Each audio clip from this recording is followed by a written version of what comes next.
Sometimes Easter eggs are fan service and sometimes they're not. Hi folks, it's Falcon, and today on gameranx, 10 video game Easter eggs that were very insulting. Starting off at number 10, a nice recent one for you, Metal Gear Solid 5 The Phantom Pain's chicken hat. In this tactical stealth action game, you're given a lot of tools, but none of them are as goofy as the chicken hat. Getting it is very simple. You just die a lot, in quick succession, and you'll have the option to wear this thing. It looks utterly ridiculous, but it also makes it so if enemies notice you, they'll just fall asleep. It does only work 3 times, and if they find you a 4th time, it'll disappear, but still, it's crazy powerful. As far as insults go, I mean, it's kind of just gentle ribbing. It looks ridiculous, and they give it to you because you demonstrate to the game that you either suck at the game or are intentionally playing it badly. But Metal Gear games are full of ridiculous stuff, so it doesn't really feel totally out of place. And in terms of what it does, obviously it's actually pretty useful. Still, it's kind of hard to feel like a badass with a cartoon chicken on your head that you got because you died a bunch of times. Moving on to number 9 is Spec Ops The Line's meta messages. Like, this is basically what the game is entirely about. It's just confronting the player. What starts off as a pretty standard third-person shooter in an interesting and visually unique environment quickly becomes hostile not just to the character you play as, but to the player. As the game goes on, you start to see weird messages and the loading screens taking place where you might usually see game tips and all that. Stuff like, this is all your fault, and you're here because you wanted to feel like something you're not, a hero. And, other generally insulting stuff like that. I'll leave it up to you to decide if this kind of thing is affecting or not, but it's definitely a message and is a big part of calling out the player, which is kind of a big part of the game. And some of them are just like flat out rude too. They're like, if you were a better person, you wouldn't be here. I mean, I can't tell you if that's true, as I'm sure a bunch of genuinely good people made the virtual place that here is. I mean, damn, that's just flat out insulting. Moving on to number 8 is Ninja Gaiden Black's Ninja Dog mode. I mean, this is a classic one. In this game for Xbox, if you die too many times, then the game gives you the option of switching to Ninja Dog mode, which really goes out of its way to make fun of you for playing an easy mode. First, you get a pink bow that massively increases your attack power. Also, you're no longer a ninja master. Your apprentice, Ayami, takes over as the master, making sure to remind you how much you suck every time you get one of her tutorial messages. Hell, they take your player character, Dew, out of the title screen and replace him with Ayami just to pour a little more salt on the wound. Compared to other action game easy modes, like even the automatic mode in Bayonetta, Ninja Dog mode is still actually fairly challenging. It's just the game throws you a lot of bones, no pun intended. It doesn't play the game for you, so it's maybe a little less insulting than those automatic modes you see in games now, but still, the game calls you a ninja dog and tries to taunt you with the color of the weapons it awards you. And at number 7, Waverace Blue Storm's Evil Announcer. This is kind of a bizarre one, actually. This was a launch title way back for the Nintendo GameCube, and there's a cheat in it that makes the announcer, normally actually a pretty cool feature in the game, simply insult you the entire time. Were you born a loser, or did it take practice? That's it. You just play the game and the announcer makes fun of you. It's such a strange thing to put in the game that it took over a decade for people to even notice it. They had no idea this cheat was even there for 10 years. To actually put in the cheat, you have to do some really specific things. There's a weird waveform at the bottom of the screen in the audio options menu. First, you need to keep tapping Z until the waveform takes a specific form. Many sources describe it as a rising fog, but I don't know. Looks like lines. So now you put in the code, and if it works, you get a tone. Last, you have to pick the first character on the character select screen. Do all that, and hopefully you'll get this cheat working. If it does, you'll notice an immediate change in the announcer's demeanor. You have chosen poorly. It's actually less like they're annoying and insulting and more like they're genuinely just evil. Yeah, it's me. The only reason I'm here is because no one else will have you. But I gotta tell you, I'm not looking forward to whatever miserable display you have in store for me. They say stuff like, you chose poorly and weak. Bizarre stuff like that. It actually kind of reads like a creepypasta, but it's real and it's pretty nuts. And number 6 is Total Distortions' You Are Dead song.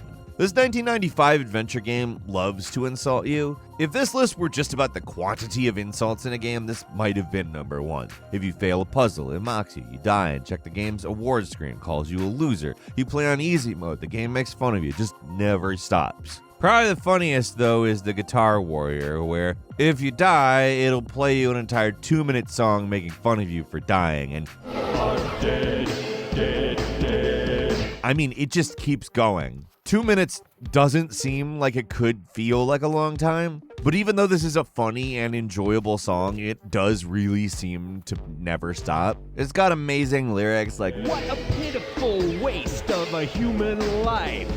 And it just goes to great length to rub it in that you died. It's probably one of the most elaborate insults ever in a video game, and it's also fairly clear that the person making it is not like a professional musician. So I don't know how long it took to make, but everything about it is great. I love it completely, with all of myself. And number 5 is the Demolition Man game, where Sylvester Stallone makes fun of you. It's less of an Easter egg and more of kind of just a game over insult. But when you lose all your lives in the 1994 FMV game based off the Demolition Man movie, you get Sly Stallone himself insulting you in numerous ways, followed by a chorus of laughing children. So not only do you get dressed down by Rocky himself, literal children laugh at you for not doing good in a video game. Like, it's so over the top, we gotta at least mention it here. Probably the most ridiculous line in it is that he calls you Puke Skywalker and tells you to use the Force, which doesn't even make sense at all. Hey, Puke Skywalker, use the Force. Like, we all know what Star Wars is, but Star Wars obviously has nothing to do with Demolition Man or anything that Sylvester Stallone has ever done. So, what? Horrible yet terrible. Ugly yet disgusting. You suck.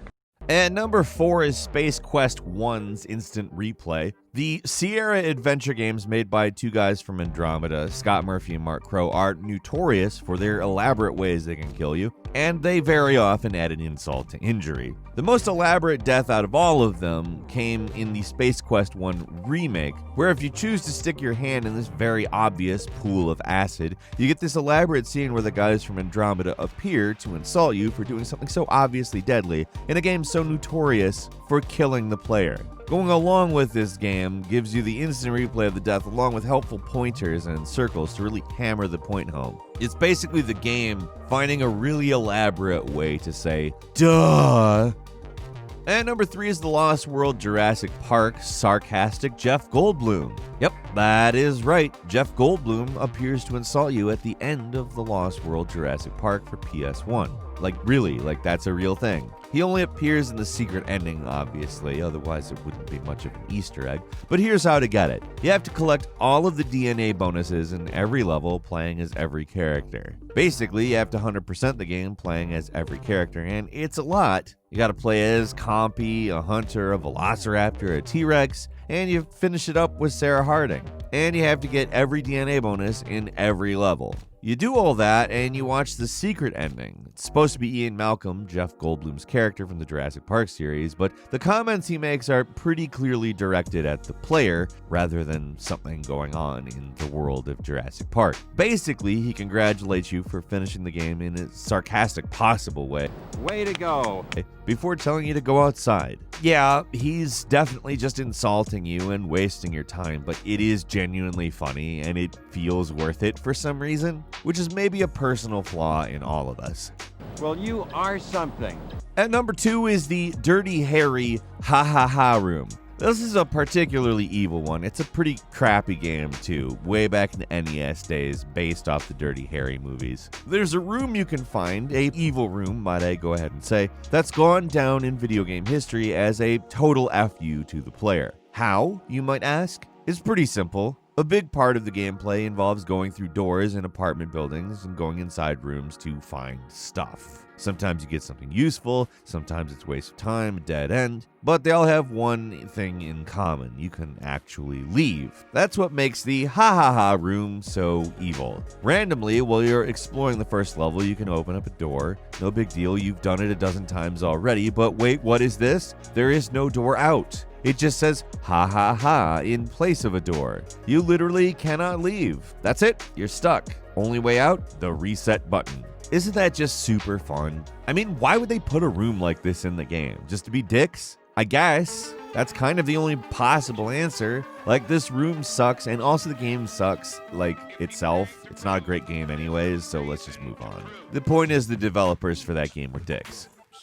And finally, landing us at number 1, Mass Effect 3's Reject the Glowy Kid. This one's really meta, and it's also kind of a huge spoiler for the end of Mass Effect 3, so if you haven't played a nearly decade-old game, spoiler alert. Anyways, this takes a little explanation, so buckle in. See, when Mass Effect 3 came out, people played the game, they saw the ending, and they were pissed. Basically, it amounts to a glowy little kid called the Catalyst, which is basically a super AI that controls the Reapers, and gives you 3 options. The infamous red, blue, or green that has been memed to hell and back. Players hated it because no matter what ending you chose, you pretty much completely alter the entire universe, and the fates of most of the characters are left ambiguous. It also doesn't help that you're basically just doing what some glowing AI tells you to do, an AI that was introduced just minutes before the final choice is made. So people were a bit disappointed, to put it mildly. How people expressed this in the public sphere was hefty enough that BioWare listened. In an unprecedented move, they kowtowed to people's complaints and made an extended cut,